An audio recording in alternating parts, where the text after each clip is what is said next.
मैं हूं आदिल खान आज़ाद। आज है 19 अगस्त 2026 और आप देख रहे हैं आज़ाद बोल इंडिया का हेडलाइंस शो। ये रही सुर्खियां। ईरान से पहली बार आ गई न्यूक्लियर बम इस्तेमाल करने की धमकी। क्या ईरान ने बना लिया है सीक्रेट न्यूक्लियर हथियार? ईरान ने अरब मुल्कों को दे डाली खुली धमकी। बड़े हमले की वार्निंग कर दी जारी। गजा में फिर इस्राएली फौज ने ढाया कहर, कई फलस्तीनियों की ली जान। सोमालिया में समुद्री डाकुओं पर तुर्की ने किया हवाई हमला।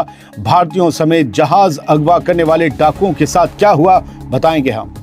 ये थी हेडलाइंस, लेकिन खबरें डिटेल में होंगी। जरा ध्यान से सुनिएगा, सभी धमाकेदार खबरें हैं। पहली खबर एक सवाल के साथ। क्या ईरान अब न्यूक्लियर हमला करने की वार्निंग दे रहा है? क्या ईरान के पास न्यूक्लियर बम है? क्योंकि ईरान से 19 अगस्त को एक ऐसा बयान आया है जिससे ये लग रहा है कि ईरान के ऊपर न्यूक्लियर अटैक हो सकता है और उसके जवाब में ईरान भी न्यूक्लियर अटैक ही करेगा। तो क्या ईरान ने वो बम बना लिया है जिसका डर अमेरिका को है? दोस्तों, हफ्ते भर से हम यही बात कह रहे हैं कि ईरान पर न्यूक्लियर हमले का खतरा मंडरा रहा है। द गार्जियन ने भी आई थिंक यही रिपोर्ट दी थी कि ये ऑप्शन भी ट्रंप के पास है, लेकिन लोग यकीन नहीं कर रहे थे। अब शायद ईरान से जो बयान आया है उसको सुनने के बाद उन लोगों को यकीन आ जाए कि ईरान भी इस हमले का डर महसूस कर रहा है कि न्यूक्लियर अटैक हो सकता है। सुनिए खबर क्या कह रही है। ईरान के एक सीनियर मेंबर ऑफ पार्लियामेंट यानी सीनियर सांसद ने अमेरिका को दो टूक वार्निंग दी है। उन्होंने कहा है कि अगर अमेरिका ने ईरान के खिलाफ न्यूक्लियर हथियार का इस्तेमाल किया तो ईरान भी बिल्कुल उसी अंदाज में और उसी ताकत से जवाब देगा। उसी ताकत का मतलब तो एटम बम के बदले एटम बम दागना ही हुआ ना। ये सिर्फ सीनियर मेंबर ऑफ पार्लियामेंट नहीं, ये ओहदेदार भी हैं। ये जो कह रहे हैं वो दुनिया भर ने हेडलाइंस बना लिया है। दोस्तों, ईरानी पार्लियामेंट की नेशनल सिक्योरिटी और फॉरेन पॉलिसी कमीशन के मेंबर फिदा हुसैन मलिकी ने ये बात एक इंटरव्यू के दौरान कही है। जब उनसे पूछा गया कि क्या अमेरिका की तरफ से ईरान पर न्यूक्लियर हमले का कोई खतरा है, कोई इम्कान है, तो मलिकी ने जो कहा वो सुनिए। मलिकी ने कहा कि वो अमेरिका के सदर डोनाल्ड ट्रंप के किसी भी गैर संजीदा कदम को खारिज नहीं करते, लेकिन अगले ही पल उन्होंने ये भी कहा कि उन्हें नहीं लगता कि डोनाल्ड ट्रंप ऐसी जुर्रत करेंगे, क्योंकि ये पूरी दुनिया को एक खतरनाक जंग में झोंक देगा। और ट्रंप ने कहीं इरादा कर लिया कि ठीक है, थर्ड वर्ल्ड वॉर शुरू हो जाए तब तो हमला हो सकता है। खैर, मलिकी ने साफ लफ्ज़ों में कहा कि अगर ऐसा कोई कदम उठाया गया अमेरिका की तरफ से तो ईरान उसी ताकत और उसी किस्म के हथियार से पलटवार करेगा जिस किस्म का हथियार ईरान पर इस्तेमाल होगा। जब उनसे दोबारा सवाल किया गया कि क्या इसका मतलब यह है कि ईरान भी न्यूक्लियर हथियार चलाएगा, तो उन्होंने सीधा जवाब दिया कि अमेरिका जो कुछ भी इस्तेमाल करेगा ईरान उसी से उसका जवाब देगा। मलिकी ने ये भी कितना खामोश तरीके से कहा जा रहा है कि अगर एटम बम इस्तेमाल हुआ तो एटम बम से ही जवाब देंगे। क्या रह गया छुपाने को। मलिकी ने यह भी खबरदार किया कि ईरान के कई हथियार और फौजी ताकत ऐसी हैं जिनका अभी तक ऐलान नहीं किया गया है, ना दुनिया ने देखी हैं। यानी साफ है दोस्तों कि यहाँ कहा जा रहा है कि ईरान के पास कोई सीक्रेट और बड़ी तबाही फैलाने वाला हथियार मौजूद है। फिदा हुसैन मलिकी ने यह भी कहा है कि ईरान अब सिर्फ अपना डिफेंस करने के बजाय ज़रूरत पड़ने पर सीधा और पहला हमला बोलने की पूरी पोजीशन में है।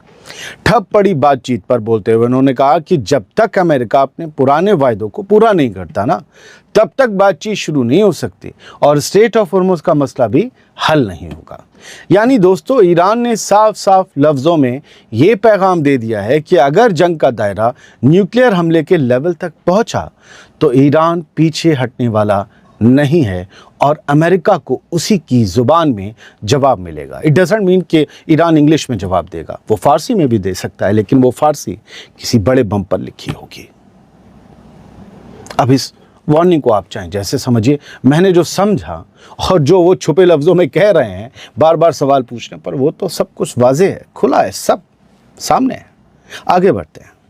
अगली खबर यह है कि ईरान ने सिर्फ अमेरिका को ही हमले की वार्निंग नहीं दी है, बल्कि अरब मुल्कों को भी एक सख्त तरीन वार्निंग जारी करते हुए हमले झेलने के लिए तैयार रहने को कह दिया है। ईरान के सबसे बड़े फौजी कमांडर ने पर्शियन गल्फ के अरब मुल्कों को साफ लफ्ज़ों में खबरदार किया है। उन्होंने कहा है कि अमेरिकी फ़ौज को दी जाने वाली कोई भी मदद ईरान के खिलाफ सीधी जंग में शामिल होने के बराबर मानी जाएगी। ये ऐसे बयान तो पहले भी आते रहे, इस बयान में नया क्या है वो ज़रा सुनिएगा आखिर तक। 19 अगस्त की शाम ईरानी मीडिया में आई रिपोर्ट्स के मुताबिक, तस्नीम में, मेहर में रिपोर्ट्स जो आई उनके मुताबिक ईरानी फ़ौज के chief of staff major general Ali Abdollahi ने एक सख्त पैगाम जारी किया और कहा कि ईरान रीजन के तमाम फ़ौजी अड्डों पर होने वाली सरगर्मियों पर पूरी नज़र रखे हुए है। उन्होंने अमरीकी फ़ौज को पनाह देने वाले मुल्कों को यानी अरब मुल्कों को साफ लफ्ज़ों में हमले की वार्निंग दी है। अब्दुल्लाही ने कहा है कि पर्शियन गल्फ के वो मुल्क जो बयान जारी करके ये दावा करते हैं कि वो अपनी ज़मीन ईरान के ख़िलाफ़ इस्तेमाल नहीं होने देंगे, उन्हें अच्छी तरह समझ लेना चाहिए कि हमारी नज़रों से कुछ भी छुपा हुआ नहीं है। उन्होंने अरब मुल्कों की हुकूमत को ये याद दिलाते हुए कहा कि इलाके के फ़ौजी अड्डों पर इतनी बड़ी तादाद में फ़ाइटर जेट्स, लड़ाकू जहाज़ों और ख़ास तौर पर रिफ्यूलिंग जहाज़ों की मौजूदगी इन मुल्कों की मर्ज़ी और जानकारी के बग़ैर हो, ऐसा मुमकिन नज़र नहीं आता।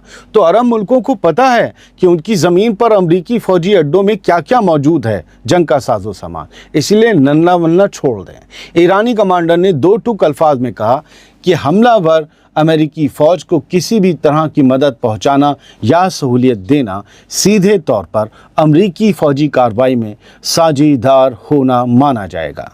यानी दोस्तों, ईरान ने अरब हुकूमतों को साफ साफ अल्फाज में समझा दिया है कि दोगली पॉलिसी का टाइम ओवर, ये दोगली पॉलिसी अब नहीं चलेगी और अगर अमेरिका को अपनी ज़मीन दी उन्होंने तो ईरान का अगला निशाना वही मुल्क बनेंगे।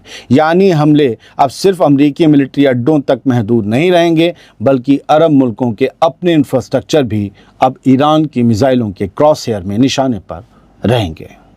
बात गज़ा की। गज़ा में इस्राएली हमले एक बार फिर से तेज़ हो गए हैं और गज़ा सिटी में एक पुलिस स्टेशन को निशाना बनाए जाने के बाद कम से कम 6 फ़लस्तीनियों के मारे जाने की खबर आई है। फ़लस्तीनी मीडिया के मुताबिक गज़ा सिटी में एक पुलिस स्टेशन पर इस्राएली एयर स्ट्राइक की गई जिसमें 6 लोग मारे गए जबकि कई दूसरे लोग ज़ख्मी हुए हैं। इसके अलावा सेंट्रल गज़ा के नुसरत इलाके में एक मोटरसाइकिल को भी निशाना बनाकर अलग हमला किया गया। फ़लस्तीनी मीडिया के मुताबिक इस हमले में एक शख्स मारा गया, यानी गज़ा में आज कुल 7 लोगों की मौत हो चुकी है। इस्राएली फ़ौज का कहना है कि दोनों हमलों में हमास के ऑपरेटिव को निशाना बनाया गया था और इन हमलों की बाकी डिटेल बाद में दी जाएगी। यानी एक तरफ फ़लस्तीनी मीडिया आम लोगों के मारे जाने और ज़ख्मी होने की खबर दे रहा है, जबकि दूसरी तरफ इस्राएली फ़ौज इन हमलों को हमास के ख़िलाफ़ कार्रवाई बता रही है और इसराइल की वाहियात दलीलों के बीच हर रोज़ गज़ा में औरतें और बच्चे मारे जा रहे हैं जिनका इस जंग से कोई वास्ता नहीं। और याद रखिए, सीज़ फायर फ़ौजों के बीच होता है, आम लोग और फ़ौज के बीच नहीं। यानी हमास की अल-कस्साम ब्रिगेड या हमास और IDF और इसराइल के बीच ही तो ये समझौता हुआ था, फिर भी आप उन्हें टेररिस्ट ऑपरेटिव या हमास के ऑपरेटिव बताकर अगर निशाना बना रहे हैं तो फिर सीज़ फायर कहाँ रहा।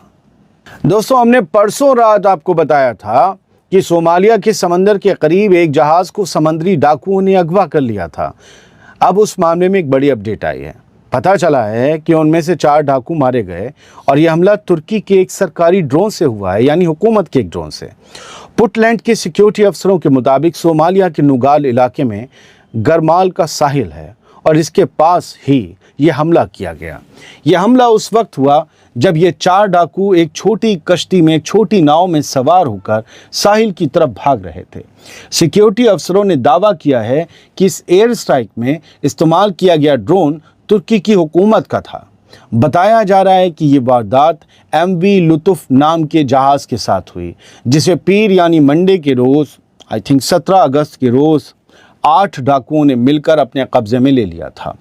ये जहाज़ कैमरून के झंडे तले चल रहा था और इसकी मिल्कियत एक तुर्क कंपनी के पास है। इस जहाज़ पर कुल 10 क्रू मेंबर्स मौजूद थे जिनमें 6 भारतीय शहरी, 1 तुर्क शहरी और 1 जॉर्जिया का शहरी शामिल हैं, जबकि 2 सिक्योरिटी गार्ड्स की पहचान अभी साफ नहीं हो पाई है कि भैया वो किस मुल्क के शहरी हैं। शुरुआती जानकारी के मुताबिक डाकुओं ने इस वारदात को अंजाम देने के लिए पहले से ही अगवा किए गए एक दूसरे जहाज, जिसका नाम MV स्वार्ड बताया जा रहा है, उसका इस्तेमाल किया था। ड्रोन हमले में मारे गए 4 डाकुओं के बाद बाकी बचे 4 डाकुओं और जहाज पर मौजूद क्रू मेंबर्स के बारे में अभी पूरी जानकारी सामने नहीं आई है। जो जहाज अगवा किया गया था उसके बारे में भी अभी नहीं पता है वो डॉक कहाँ किया गया है। फिलहाल सोमालिया के समंदर में समुद्री डाकुओं की बढ़ती सरगर्मियों ने इंटरनेशनल शिपिंग कंपनियों की नींद उड़ा दी है। यानी दोस्तों, सोमालिया